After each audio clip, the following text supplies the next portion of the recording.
with no limit, bout it, nigga, masterpiece. I put 7 in the 40, root beer and baking soda. Drop a 50 in the hundreds, this year I'm taking over. Boys in the hood, man. I don't really think y'all really understand the science behind that. Y'all just looked at it as it was just another gangster film, man. But we all live in that same lifestyle.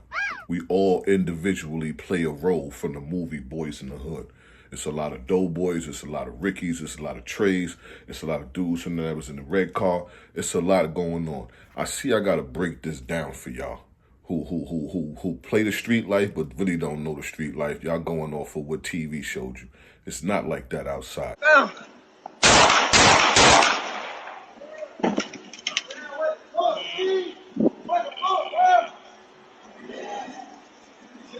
It's no theatricals. It's no acting. It's real life. Them dudes on the camera, once they yell cut, they go back to their lifestyle. In the streets, when they yell cut, nigga, it's either over or you dead or you in jail. Ain't none of that, man. Stop portraying these roles and naming yourself after characters that really don't even like the role they had to play in the movie. Like, come on, man. Be yourselves, man. And what I'm saying to the Boys in the Hood, you know what I mean? A lot of dudes is Trey. Everybody front like they Doe Boy and Lil Chris in them. Nah, it's a lot of Treys. And it's cool to be Trey. Trey was a G2. Don't get it twisted. Trey went through a lot of stuff. It's just Furious Styles kept that boy in line. But Trey wanted to go outside and play just like them. You understand what I'm saying? He was a gangster too. He been through some gangster stuff. Trey was like, hey man, look, let these ladies eat first. Y'all might have just looked at that like that was nothing. That took heart. He talking to the gangsters, the riders, the hitters, the killers, the gangbangers, the stick-up kids. Yo, hey, yo, let the ladies eat first. He don't even know some of them. The girls don't even know him. Yo, who this dude talking for us saying, let us eat first?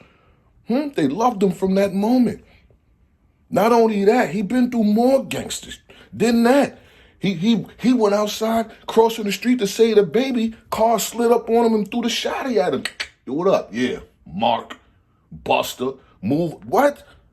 The shotgun that was used to kill Ricky was pointed at him first. Nobody knew that, except for the crackhead lady who baby it was in the street and the dudes in the car. That was the first introduction into the Boys in the Hood to separate who's who. Y'all didn't catch on, though. Y'all just looked at it as a scene.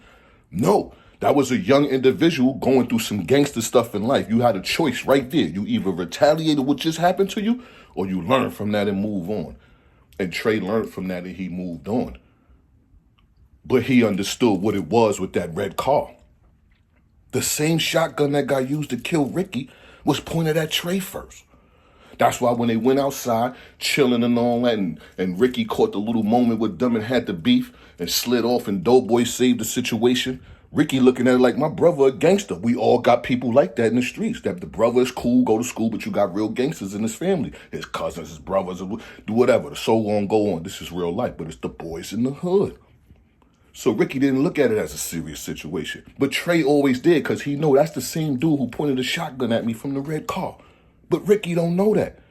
Doe Boy don't know that neither. Nobody knew. Just him, and the crackhead lady. Right. So now let's get to the part where it's him in the alley. They walking. Trey like, yo, listen, man. He know it's a shotgun in the car. Ricky don't. Ricky smooth walking with the eating the joint scratch offs and all that. Trey know the seriousness of the matter. Ricky don't. He never went through no real street shit. He never had a shotgun pointed at him. He don't know that them dudes in the cars on that type of time. But Trey do.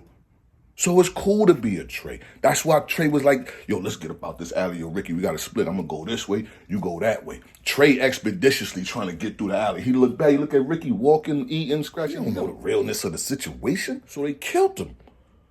Not understanding and what do Trey do? This is why I say a lot of y'all is Trey. Trey was a gangster too. It's just he used his anger and his built up frustration to continue in life and go on and be college and be great. Know what I'm saying? But what did Trey do after Ricky get hit? This is why I'm gonna say he a gangster. He didn't leave Ricky. He picked Ricky up and he carried them home and put him on the plastic It was Trey and Doe Boy together.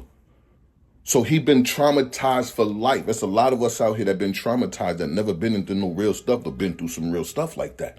You understand what I'm saying? So if you a Trey, be a Trey. Save the Rickies. But let Doe Boy in them be Doe Boy in them. Let him deal with the dudes in the red cars and all that. If this not you, don't do that. It's cool to be Trey. Yes, you from the hood. You a boy in the hood. But you Trey. Hold it down with Ricky. Make sure Ricky don't get shot in the back. If something like that happened to you, don't keep your mouth closed. Tell Ricky so Ricky can understand the seriousness of the matter and he don't die. Don't forget Doe Boy died too. They just didn't show us that he died at the end of the movie, and I'm going to tell you why. Because they don't want you to see that type of gangster get killed in the movie. They want you to think he live on. You never saw Doe Boy murder. But Doe Boy died too. And it's a lot of Doe Boys in the street that's dying continuously because they never got a chance to see the real Doe Boy die. It would have never been a Doe Boy. It would have never been no real boys in the hood. If you're going to portray these movie roles, study the game tapes first. Live life, bro. You dudes is wildin'. Don't slip and pick and choose. I'ma bend the rules. Catch you slipping, bloody tennis shoes, blunts for interviews. Bullets shivering like trends. Don't like these type of followers. Rear view, do you see me? In your eyes is a challenger.